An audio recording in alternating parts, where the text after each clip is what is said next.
Hey guys, it's Angel. Thank you for coming to my blog, Accepting the Unaccepted. Or no, it's called Accepting the Unexpected. So basically this first blog is to let you all know how I found out that I was pregnant. It's kind of a long story, so just sit back, relax, and listen. So back in around Christmas of 2008, me and my husband Marcus were in Kentucky. And for some odd reason, he asked me if I was pregnant, and which I thought was strange because I didn't think I was pregnant. I was a little sick at the time, though, but usually that happens when we go home to Kentucky. Pay no mind to the lights blinking. We have horrible electricity here. Anyways, so while I was in Kentucky, I had started this new diet because I had a New Year's resolution that I was going to go on this diet for a month, lose some weight because I gained weight during the holidays. So anywho, starting this diet was really strict. I was getting even sicker, but I assumed it was because of the diet. Anyways, we come back to California. He's still like, I think you're pregnant. Something's different about you. I feel very worried for you for some odd reason. Well, mind you, I had not missed my cycle date yet at all, so I knew he was worried for no reason. Anyways, January 8th, which was my friend Wendell's birthday, me and him go out to eat for breakfast. This is the day that I should have started my cycle. And I was like, you know what, Marcus asked me about 3 times if I'm pregnant. I'm just going to take a pregnancy test so he can quit asking me whether or not I'm pregnant. So I go to CVS in Van Nuys, and I had to use the restroom really bad. So I was like, I'll just take the test while I'm here. Well, obviously, of course, I'm in Van Nuys. Their bathroom doesn't work because nothing works out here.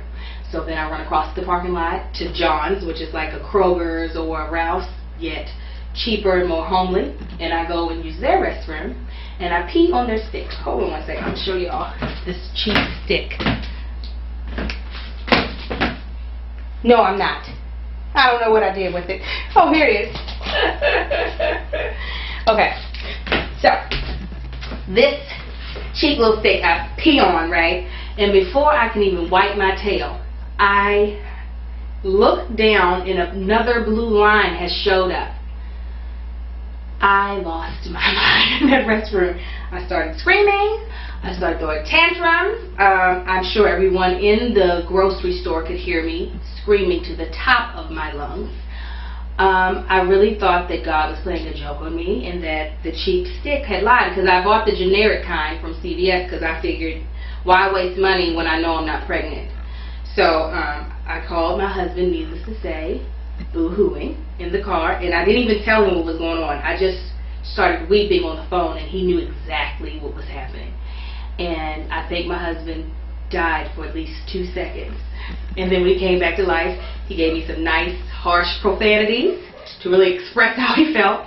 But I thought there was still hope, and I said, you know what, I'm going to go to a clinic and I'm having them test me, because you know what, I bought this $7 test and it probably is lying to me anyway. So I go to one clinic, they tell me I need to make an appointment. I go to another one, they tell me the same thing, and that they can't see me until tomorrow. So I go to one more, and the woman's like, yeah, I can give you a test. So she's like, I need a urine sample. So I go into the bathroom, because I obviously have to pee every 5 minutes, not realizing this is a pregnancy symptom. And she dips her little thing in my urine sample, and she's like, so, how many lines do you see? And I could have ripped her face right off of her skull, because she saw how many lines I saw, and it was freaking one too daggone many. But I did not curse at her, because it wasn't her fault that I had got myself pregnant. So anyways, I go back to my car, and I call Marcus back, and I let him know that it is official. He has knocked me up, and it's all his fault. Then I called my mother, again weeping, and she thought it was the funniest thing ever. Well, first she thought I was crying because someone had passed away, and then she found out why I was really crying. And she just thought it was funny, but she didn't understand that I equated pregnancy to foreclosure. That being pregnant meant that I was going to lose my house. The U.S. Bank was going to find out that I was with child and tell us we had 30 days to get about the house, because I figured baby means I can't make money. So then I called my mother-in-law, because I knew my husband was not in the best place mentally, not that I was either, to be able to tell his mom. And she's all excited, and she's like, well, honey, y'all pack up y'all stuff, and I'm going to get y'all a house in Kentucky, and that's just it. It's final. Y'all coming to Kentucky. And I thought I was at the deepest depression before that, but she drove me even deeper into hell because the thought of moving back home to Kentucky was just so devastating. So when I hung up with her, I called my husband back and I was like, I need you to know that if you move me back to Kentucky, I am going to blow my brains out. And he was like, don't worry, baby.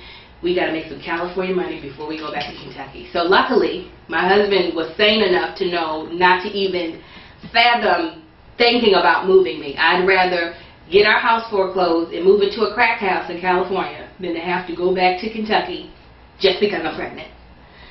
So, anyways, my manager, when I told him, he's so wonderful. He was like, well, are you stupid? You know, there's only one way to get pregnant. I was on the pill, okay, because most people are like, were you not using protection? And every month I mess up on my pills. That's just what I do. Not on purpose, that's just what happens. And every month I catch up. And so I did the same thing that I'd been usually doing, but I guess this time it just didn't work.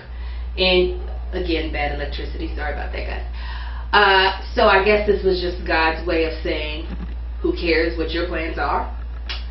You're going to have a baby. And so now I am 5 months pregnant with a little baby boy.